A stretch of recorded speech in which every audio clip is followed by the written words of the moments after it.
Hi అండి. Lining blouse cutting చేసుకునే tips అనమాట. ఈ క్లాత్ కస్టమర్ ఇచ్చిన బ్లౌజ్ పీస్ సరిపోకపోతే మన దగ్గర ఏదో ఒక క్లాత్ తీసుకొని ఇలా ఫ్రంట్ పార్ట్కి అడ్జస్ట్ చేశాను అనమాట.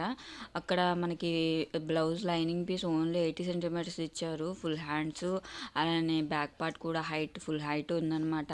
సో అందుకని నేను బ్లౌజ్ పీస్ని హ్యాండ్స్ బ్యాక్ పార్ట్ మాత్రమే కట్ చేశాను. అలానే షేప్ బెల్ట్ ఇంకా ఫ్రంట్ పార్ట్ మొత్తం వేరే బ్లౌజ్ పీస్తో నా దగ్గర ఉన్న దాంతో కట్ చేస్తున్నాను అనమాట.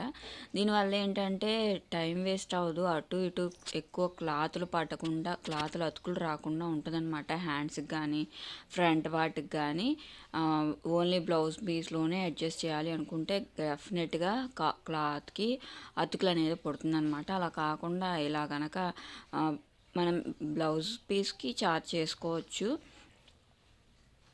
ఇచ్చేవాళ్ళు అయితే అన్నమాటకు. ఈ టిప్ యూజ్ అయితే ప్లీజ్ లైక్ చేయండి ఈ వీడియోకి, ఛానల్ని సబ్స్క్రైబ్ చేసుకోండి. ఒకసారి ఈ బ్లౌజ్ కటింగ్ వీడియో కూడా ఇక్కడ లింక్ ఇస్తాను. అసలు బ్లౌజ్ కటింగ్ రాని వాళ్ళకి కూడా ఈజీ మెథడ్లో మనం బ్లౌజ్ కట్ చేసుకునే విధంగా ఉంటుందండి. ఒకసారి చూడండి. Thank you.